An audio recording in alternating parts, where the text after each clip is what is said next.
में उप मुख्यमंत्री जो युवाओं के प्रेरणा स्रोत बन के उभरे हैं, भविष्य की राजनीति उनकी तरफ देख रही है। हरियाणा ही नहीं, भारत ही नहीं, बिल्कुल विश्व स्तर पर जब राजनीतिक हस्तियों की गिनती होती है तो गिनती के 20 आदमियों में जिनका नाम आता है श्री दुष्यंत चौटाला जी, हम उनके साथ आए। हमारे सोनीपत से सांसद श्री रमेश कौशिक जी, रोहतक के सांसद श्री अरविंद शर्मा जी, हमारे सांगवान खाप के प्रधान जो एक बहुत बड़े सामाजिक नेता हैं हरियाणा के, उनका भी अपने गांव में पहुंचने पर धन्यवाद करते हैं। हमारे मोहनलाल कौशिक जी जो बीजेपी के जिला अध्यक्ष और राई से विधायक हैं, उनका भी बहुत बहुत अभिनंदन स्वागत करते हैं। हमारे ताऊ पूर्वज श्री किताब सिंह मलिक जो इस इलाके की शान है, जिन्होंने हमारे मान सम्मान की पगड़ी कभी नहीं झुकने दी, उनका भी अपने गांव में स्वागत करते हैं। और माफ करना, हमारे बहुत वरिष्ठ और सीनियर नेता जिनका हमारे ऊपर सदैव बड़े भाई की तरह हाथ रहा है, जननायक जनता पार्टी के राष्ट्रीय उपाध्यक्ष बड़ौदा हल्का की शान डॉक्टर केसी बांगड़ जी का भी हम अपने गांव में पहुंचने पर बहुत अभिनंदन और स्वागत करते हैं। एवं इस गांव की नहीं, इस हलके की नहीं, प्रदेश की नहीं, पूरे देश की शान और इस देश का नाम दुनिया में रोशन करने वाले भाई योगेश्वर दत्त, मेरे छोटे भाई, जो इस चुनाव में जननायक जनता पार्टी और भारतीय जनता पार्टी के साझे उम्मीदवार हैं, उनका वो भी आपके बीच में उपस्थित है। मेरे सामने बैठे बुजुर्गों, नौजवान साथियों, चाचा ताऊओं, भाषण तो बाहर दिया जाता है, यहाँ तो अपना परिवार गांव बैठा है। यहाँ तो हम सीधी बात करेंगे। मुख्यमंत्री जी आज हमारे बीच में आए हैं, उनके साथ हमारे उप मुख्यमंत्री जी आए हैं। जिस प्रकार से आपको याद होगा, पिछली बार दोनों भाइयों ने चुनाव लड़ा, गांव ने बराबर का इंसाफ किया, दोनों भाइयों को बराबर वोट दी। तो यही हमारा वो था कि भाई बाहर के को ना देना वोट, इस गांव के बेटे खड़े हैं, इनको वोट दे देना। कोई मेरे से नाराज हो तो योगेश्वर को दे देना, योगेश्वर से नाराज हो मेरे को दे देना।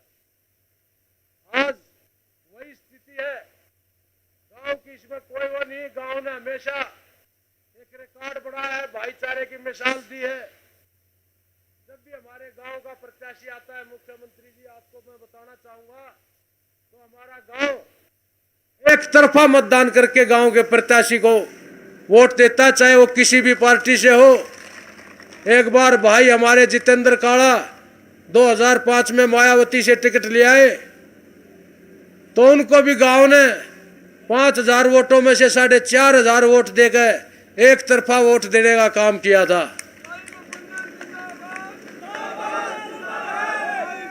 जो आज भाई योगेश्वर दत्त चुनाव में है, साझे प्रत्याशी हैं, मेरे छोटे भाई हैं। हम दोनों भाई एक होकर पूरा गांव और भाईचारा एक होकर गांव की शान का जो काम इसने किया है, उसी प्रकार से आगे भी अपने गांव के इलाके की, हल्के की शान पूरे हरियाणा में रोशन करेगा, जिस प्रकार देश का नाम दुनिया में किया है। मैं सबको उम्मीद और भरोसा दिलाता हूं। मैं तो मेरे बुजुर्ग हैं, मेरे जो साथी जिन्होंने मेरा साथ दिया संघर्ष में, उन सब से हाथ जोड़कर निवेदन करता हूं, जो मेरे से स्नेह रखते हैं और जो मेरे मान सम्मान के साथी हैं। मेरा मान सम्मान उसी बात में है जब भाई योगेश्वर दत्त भारी बहुमत से जीत का आए। अब मैं इसके साथ खड़ा हूं। अगर ये ना जीता तो मेरी बेइज्जती, मेरे साथियों की, मेरे परिवार की, सबकी बेइज्जती है। सारे साथियों से निवेदन है, कोई भी काम होगा सेवा के लिए, मैं आपके लिए, पूरे गांव के लिए आधी रात को तैयार रहूंगा, पहले जैसे रहा हूं। 24 घंटे मेरे दरवाजे खुले रहे मेरे गांव के लिए। जब भी याद किया मैं बीच में मिला हूं। तो इस छोटे भाई को आशीर्वाद देना है।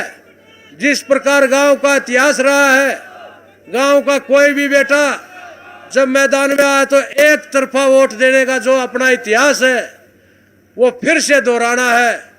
भाई योगेश्वर दत्त को गांव में से, अभी चाचा महेंद्र बैठे थे, 92% किताब सिंह जी को वोट दी थी। तो मैं कहता हूं एक बार फिर उस रिकॉर्ड को दोहरा के उस 92 से भी बढ़ा के 95% तक ले जाने का काम आप लोगों ने करना है। तो हमारी इज्जत है, थारे बालक खड़े हैं, तुमने कोई गलती धोखा कर दी तो हमारी नियत बुजुर्गों थारी बेइज्जती है, थारी पगड़ी का सवाल है। जो बखाने आओ है ना, इन लोगों को तुमने उठाया था, जो तक से बाहर कदे लिखड़े नहीं थे, इस गांव से चढ़े थे, जिन्होंने कहीं भी पूरे हरियाणा में या दिल्ली में कहीं भी रैली जलसे करे, इस गांव से हजारों आदमी जाकर उनका साथ देते थे, चाहे होटल में कर रहे हो चाहे यमुनानगर में। इन लोगों ने जिनको नेता बनाया उन लोगों ने इस गांव को ठगा है। ये कितने साथी बैठे हैं, ये चाचा महेंद्र, भाई जगबीर बैठा है, और हमारे बड़े भाई है जगबीर मलिक जो कांग्रेस में गोहाना से विधायक है, उनको भी ठगने का काम किया। उससे पहले तो मंत्री थे, वो बंशीलाल सरकार में विधायक भी थे, मंत्री भी थे। जब से इनके साथ लगा, मंत्री से विधायक बना दिया, उसको भी कुछ नहीं दिया। तो इस गांव में कोई कसर नहीं छोड़ेगा। अरे जा तो मैं इसकी जिम्मेवारी लूं, मैं गांव में बैठा मेरा कान पकड़ दियो आगे।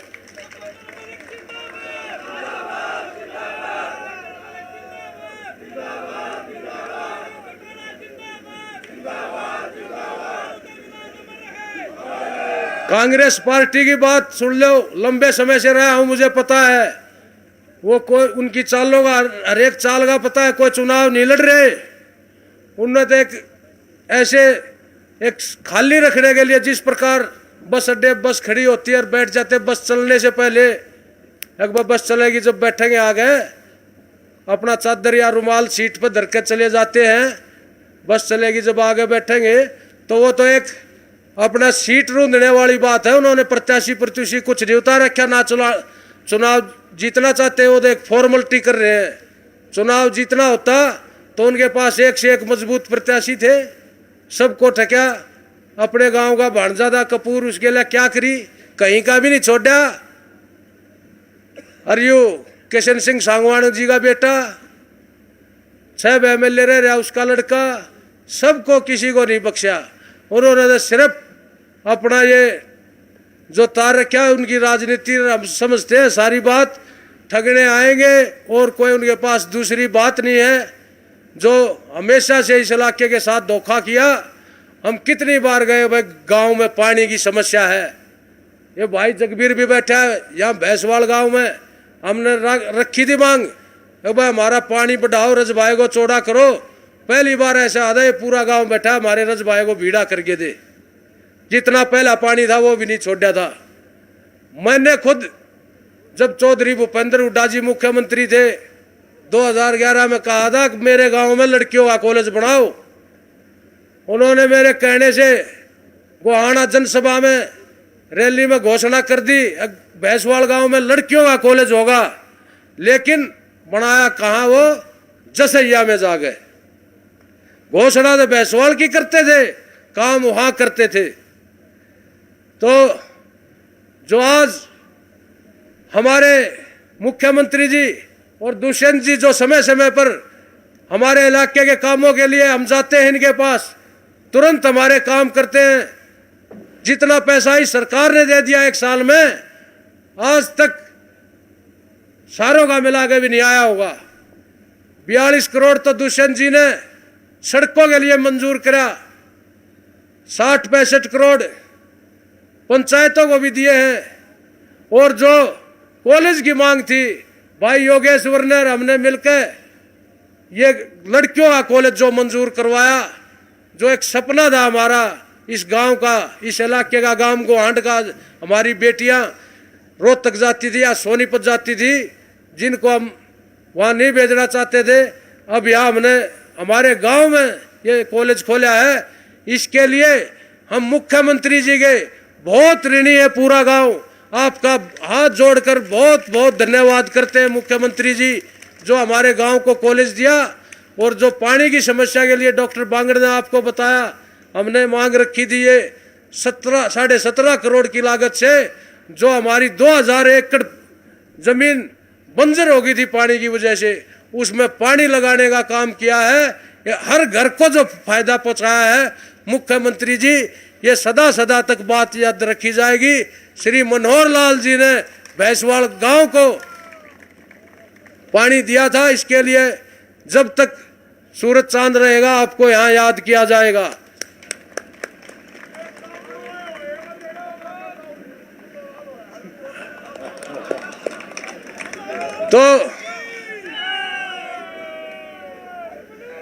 तो मेरे साथी आए हैं, बुजुर्ग आए हैं, भाई ये चाचा ताऊ भतीजे हैं। मुख्यमंत्री जी और उप मुख्यमंत्री जी को भरोसा दिला दो, भैंसवाड़ से भाई योगेश्वर को इतनी वोटों से जिता के भेज देना, मंत्री ये बना देंगे। मैं जितनी ज्यादा से जिता के भेजोगे उतना बड़ा पद देंगे। हाथ जोड़कर फिर झोली करके मैं अपनी तरफ से अपने छोटे भाई के लिए वोट की अपील करता हूं। आपने सुना।